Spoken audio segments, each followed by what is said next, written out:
Welcome, I'm Kirstin Draba. I teach vegetarian cooking classes for the Port Huron area community education system. And we're doing a little sample class today so you can see what the classes are like.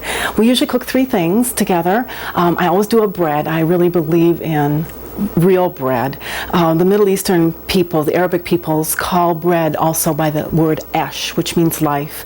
I think a lot of the breads we can get in the grocery store aren't really like real food, and that's one reason I like to make homemade bread. We also do something that can be a supper or a lunch, something that's a little quicker to put together, and something a little more showy, a little fancier, something kind of fun to do. So we need to start with the bread because bread doesn't take a lot of work, but it does take a lot of time. So I already started. I put 2 cups of unbleached flour in already. Now, if you don't have a food processor, you need to look in a cookbook that gives a good bread method, but it's easy. I like the food processor because it's quick, it saves me a lot of time, and it does the kneading for me. It's wonderful to knead bread, it feels great, but a lot of times I'm on a schedule and I just need to get it done. I'm adding a tablespoon of flour, which would be of yeast, which would be the same as a packet of yeast. And if you were starting from scratch method, you'd want to start instead with the yeast dissolved in a 1/4 cup of water.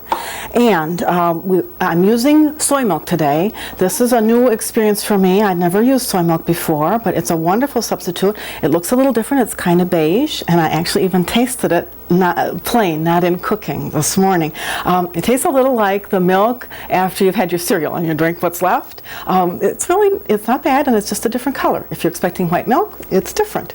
So I'm adding a cup. Actually, I'm going to add a little bit extra of the milk because this is my mother's herb bread recipe, and I took out the egg because I'm concerned about factory animals, and chickens that have to lay eggs for us Americans have a pretty rough life. So I took the egg out, I put potato in to keep the bread moist. Now if you want to add the egg, put in a little less moisture, add the egg. It gives a wonderful silky texture. It's really nice, but it does mean that a chicken has to work a little harder in pretty rough circumstances. Also a teaspoon of salt and about a teaspoon of sugar. And I'll mix those up. This you want to mix it all together so it's thoroughly mixed. And then we can add the rest of the flour. We started with 2 cups. We need to add 1 or 2 more. And the herbs. So I'll add 1. In order to save time, I put the herbs already in a little bowl. This is a teaspoon of thyme, a 1/2 teaspoon of nutmeg, which is quite a bit, but it makes a wonderful flavor. We've got some fresh parsley and 2 tablespoons of caraway. So those all go in there. The fresh parsley, which was minced with a neat little gadget with a lot of sharp little blades, works just wonderfully, which my uncle gave me. And I'm going to keep the flour at hand because we might need to add some more.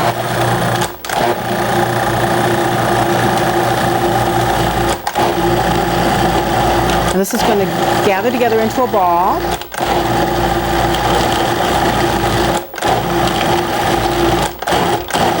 And I forgot one ingredient. The magic potato flakes. So substituting about the amount of an egg, I put about 3 tablespoons in. This is my favorite method of measuring. I do measure yeast, but that's almost it.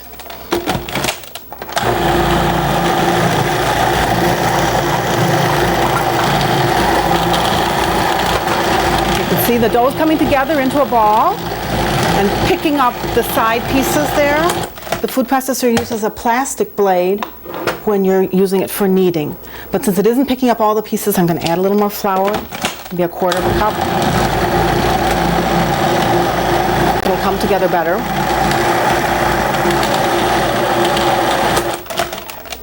And a little olive oil. About a 1.5 tablespoons of olive oil.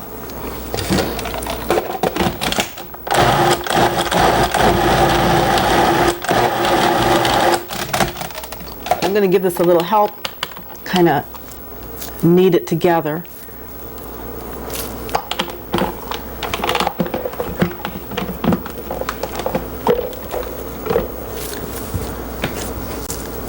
And add a little more flour.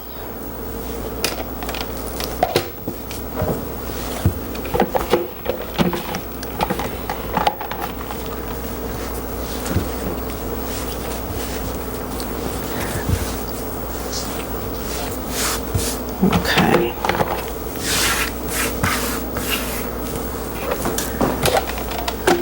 Hopefully that will be final.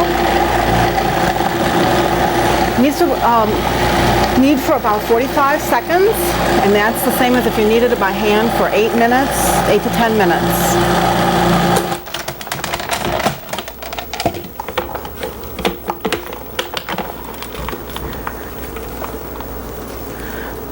Okay, I'm going to leave part of that in there just to save some time here. But I put then the dough into a ceramic bowl that can go in the microwave and cover it with a damp towel. I use the microwave in order to speed up the rising process. So that goes in for about 13 minutes at the very lowest speed.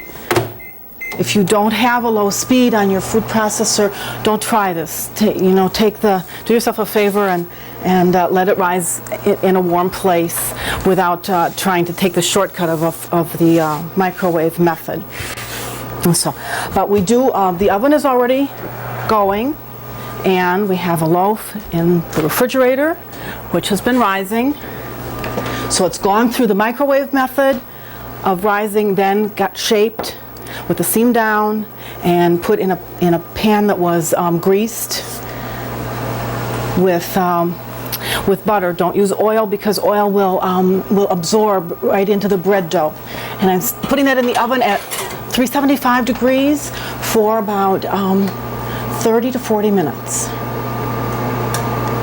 But I have one baked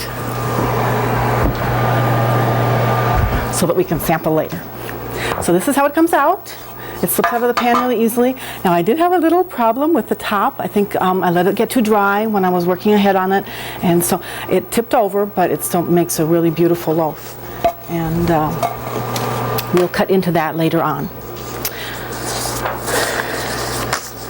So the steps there are to knead the bread, let it rise, shape it, put it in the pan, and in a greased pan, let it rise again for probably 45 minutes, and then in the oven 375 for 30 to 40 minutes. Okay, then we're going to put together a crust for a Yankee vegetarian vegetable pot pie. The crust is half unbleached flour and half whole wheat flour, 3/4 cup of each, 4 tablespoons of chilled butter in little cubes, and some olive oil, 2 tablespoons of olive oil, 1, 2. Be sure either work this by hand and don't work it too hard, or pulse it real briefly. You need to be careful not to overwork it, or the crust is kind of tough. So just into coarse crumbs, and add a little salt. I'm going to add about 1/4 teaspoon of salt and ice water, 3 tablespoons of ice water. I'm going to start with 1 and then dribble the rest in through the top.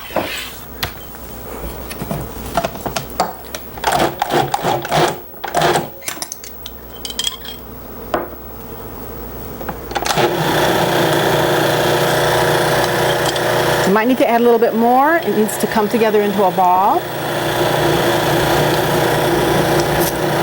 I'm going to add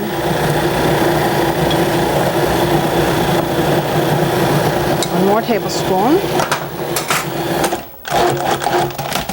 Okay. Be careful, this is with the metal blade, so be careful when you're putting your hand in. The plastic blade is for working with yeast breads. Now this didn't come together into a ball in the machine, but it came into a nice ball here in my hand. But I'm going to just get this out of the way now because I have one set aside that we can work with.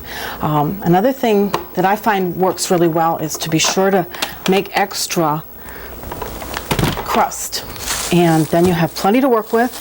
And if you get into a situation where you need a little bit more for the edges and so forth, you've got it to work with. I'm going to use these underneath so that I can cut without hurting the countertop, and just roll it. So this was chilled. This was made ahead and chilled.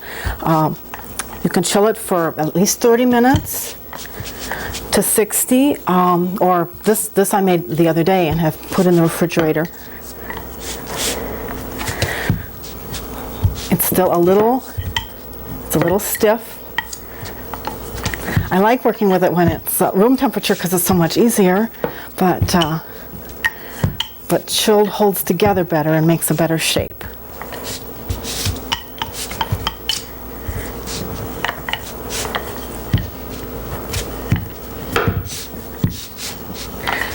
We're going to be fitting this into a 9-inch pie pan, so I need to get it to be, almost 12 inches in diameter.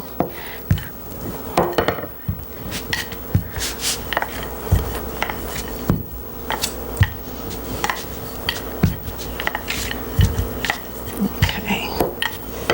And then some of those edges we can slide off. Some of the edges are a little thicker.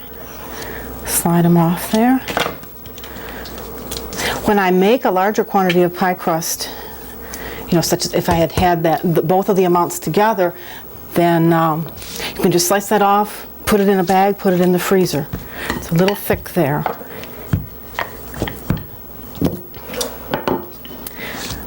Fold it in quarters like that. And fit it into the pan. Be sure not to stretch it, kind of just ease it into the bottoms and up over the edge, and then turn that top edge over, over and under. This is also, it's really flexible like a bread dough. It's easy to work with. The mistakes, I think, look kind of homey, and I guess I wish I were more skilled and did things that look just perfect, but I really like homey looking food, and it seems real. Besides, I make a lot of mistakes and they still taste good. This is a real easy method for me, and it looks so pretty. So it's quick, it's attractive, and it doesn't look like something that took only a couple seconds. So now I'll set this aside and work on the filling. I took a little shortcut and there's a crumb topping. There won't be a top crust. It's crumbs instead. And the ingredients for that are only a tablespoon of olive oil, 3/4 cup of crumbs, and a clove of garlic smashed really finely under the blade of a knife, 1/4 teaspoon of marjoram, 1/4 teaspoon of dried basil, and a dash of paprika. And then you just real gently heat it over the gas flame till it's browned nicely but not burnt. And it's easy, keep an eye on it, but I want to keep things moving along. The vegetable filling starts with onions and first some olive oil. I'm going to use my Magic cast iron pan. This is one of my very favorites. It's getting heavy enough that it's kind of hard for me to lift it and tip things out of it, but it is just a great pan. It's really been well seasoned. So I'll start just a tablespoon of olive oil.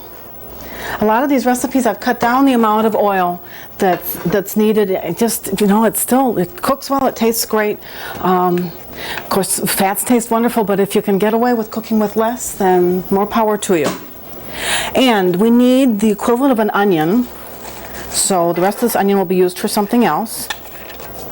So there's an onion of some sort of a size, and the garlic. Okay, this is a whole head of garlic. I hadn't started it yet, so I've got to find a place to get two garlic cloves off. I don't own a garlic press anymore. I got tired of having to clean out those little holes, and someone taught me how to squish it with the side of a bread knife, of a bread blade, like that. The paper comes off real easily, and just take off the end. And in this case, there's a little green sprout that can often be bitter. So if you take the sprout out also and discard those two pieces. Again, the knife blade, just crush it under your hand.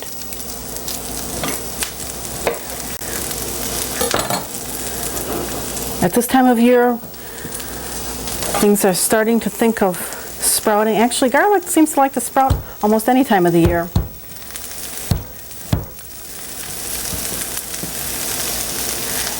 And you could mash those more finely, but in a dish like this, it isn't going to matter too much because the flavor is going to work through the filling.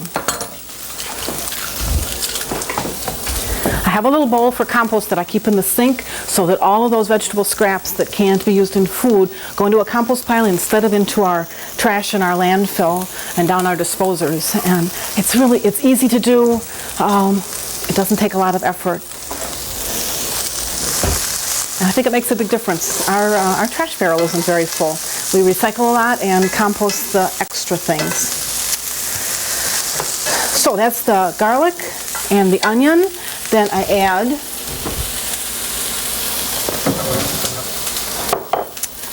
a potato that's been cubed. The skin's still on. You don't have to take the skin off in this case.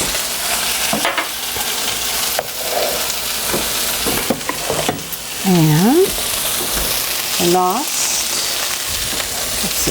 and 2 cups of mushrooms that have been sliced, 2 carrots that are diced,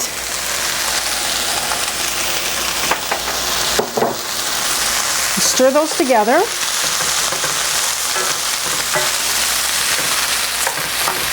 and add,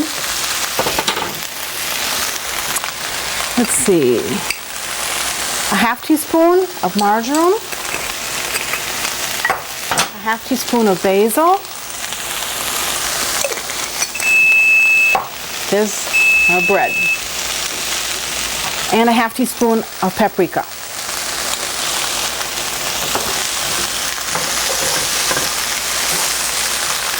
Now this needs to be stirred and then covered. I bought this griddle because it perfectly fits the top of that, and I have 2 useful pans, and one serves as a lid as well. Then after this has had a chance to cook down some, we're going to be adding peas and corn and some red pepper and salt and pepper.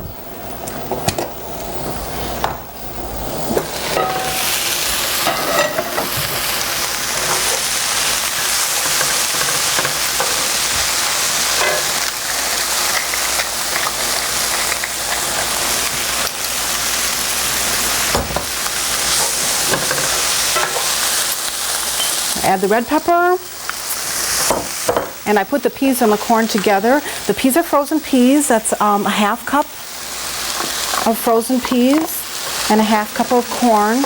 I use canned. You can use fresh, you can use frozen. Well, so we've added the peas and corn, a little salt and pepper. I'm going to put it on the back burner and leave it covered, cooking for about 5 minutes. And we'll use this pan right away to make a roux, a cream sauce, a thickened cream sauce. It starts with 2 tablespoons of butter. So we'll melt that down and add flour. It's important to cook the flour or you'll have a raw taste. So I use a little different proportions. The standard is 2 to 2, and I use 2 butter to 3 flour. Get a little more thickness without quite as much fat. And then use a whisk to mix the 2 of those together and let the flour cook. So it's turning from white, it will gradually turn to a beige color.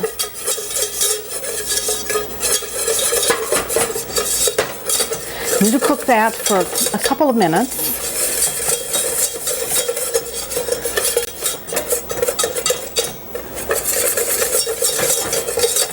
And make a smooth paste so that it doesn't have lumps in it.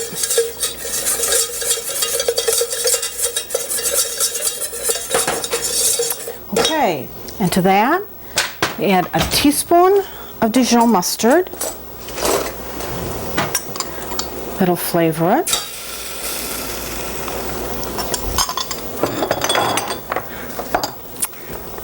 Just a little bit of nutmeg. It's our nutmeg day. And back to the soy milk. This can be made with skim milk, but I was experimenting with the soy and it just worked out wonderfully. So this means that the cows in the factory farms don't have to do quite as much milk production. At least with chickens in this country, at least in this county, I can go to the egg lady and buy my eggs from somebody who has chickens that run free on her farm and have a good life. Whereas with milk, in order to get a safe milk supply, I don't know a place to go where I can just get milk. I don't even know if it's legal to do that. But my solution is I do use milk products, I use cheese, but I try to be careful to use substitutes like this when I can, and just to be aware that it's hard on these animals living the way they do, and to try to support those causes and use other products and not use too much quantity. Okay, we're getting a thick paste here with the liquid, but it's smooth. That's important. You need to get it smooth before you add all the liquid, and then you can add the rest. And then whisk that and let it thicken over the flame. The flour in the liquid and butter is thickening a little bit in the course of these few minutes. And we're going to add cheddar cheese to that. The recipe calls for 2 cups worth, but it looks really nice with 1.5 or even probably less. I'm just going to make a guess at that and just melt the cheese right into the sauce. At this point, you should turn it off so that won't burn, and let the cheese melt in. This is cheddar cheese from a health food store that's made with a vegetable rennet instead of an animal rennet. Animal rennet is taken from the stomachs of calves, and they don't live through it. So to the extent that I can, I try to look for that too. It makes life an adventure. Okay, now that's not quite melted down yet, but I'll give it another stir in a few minutes. And in the meantime, we can assemble the pie. So we've got the crust is all set. Take the lid off and give that a stir.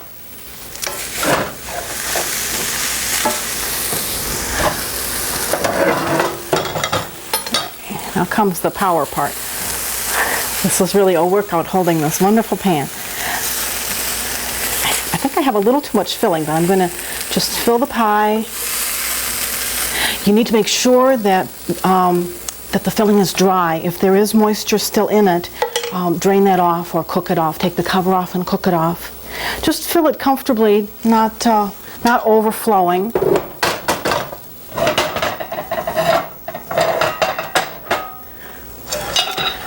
Then the cream sauce, the roux, goes in on top of that. So I'm going to stir in that cheese.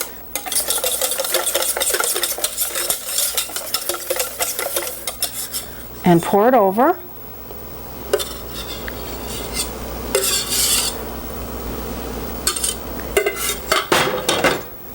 And then take a spoon and poke into the filling so that the cheese sauce will go down into the pie a little bit. Just work it in there.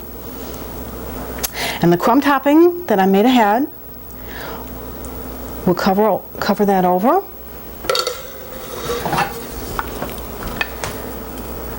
You can put on a lot, but since it doesn't have a lot of fat, some of it will, you know, it'll fall off, so you don't need to put the whole amount on. Just push it to the edges real gently. The garlic and the herbs make it taste wonderful, and it's crunchy and flavorful and pretty.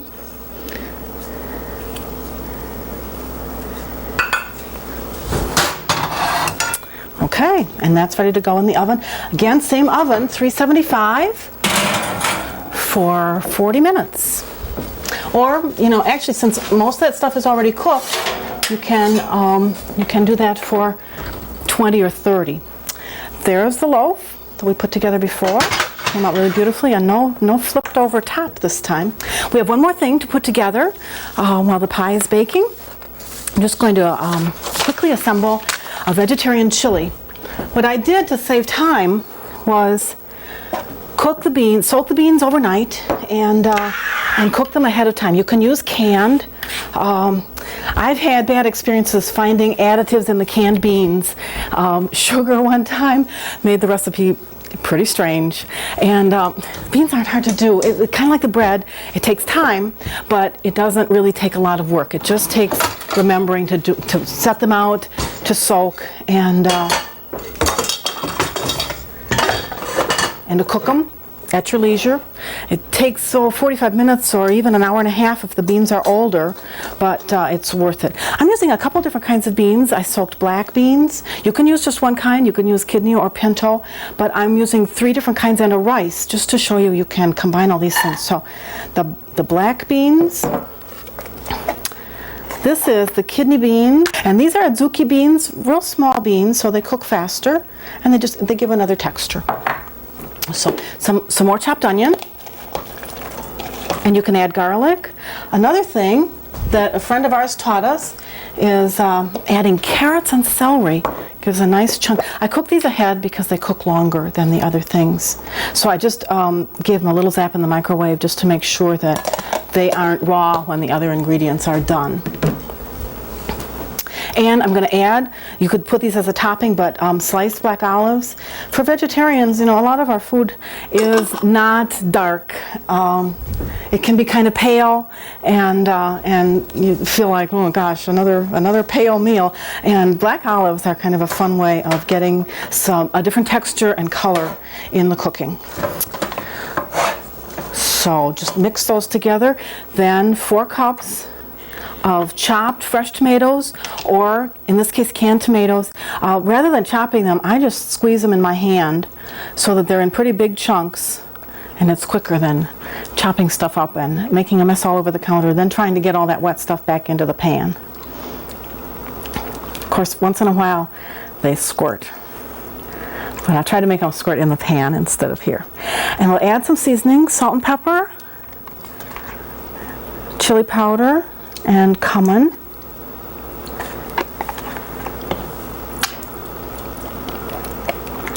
Okay.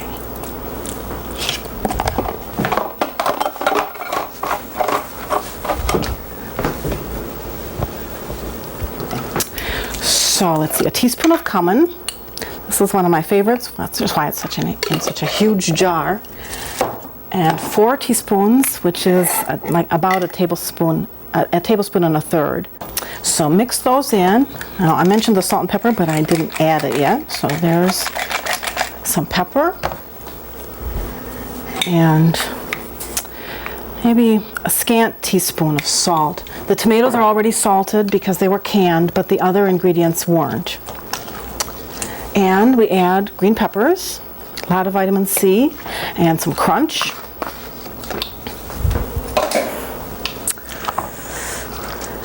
And some red wine, which has a bay leaf floating in it, which is one of the ingredients. Be sure to pick the bay leaf out. Just stir those together and let them simmer for, anywhere from 20 minutes to maybe 50. Make sure everything gets hot.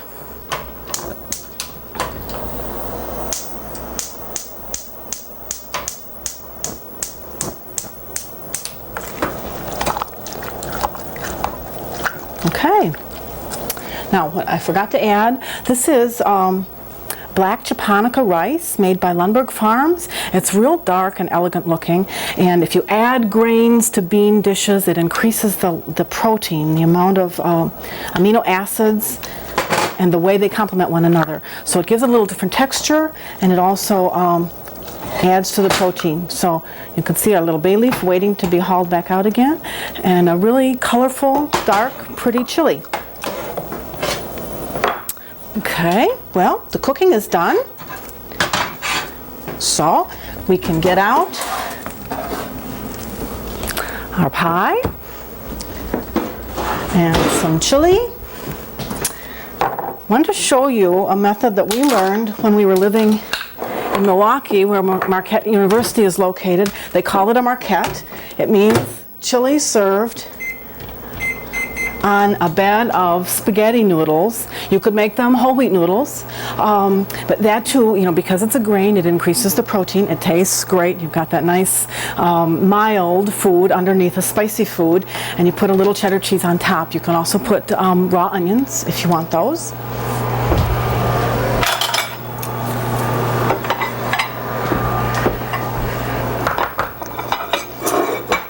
So I cooked a few noodles ahead. Well, oh well, now that looks yummy. But here, we'll pretend that was all ready to just fall out in an attractive form. And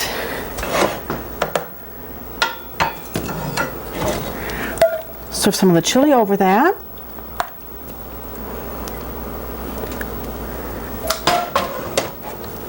And add some cheddar cheese. This is again the cheddar cheese that has vegetable rennet instead of animal. So there's chili. And the herb bread.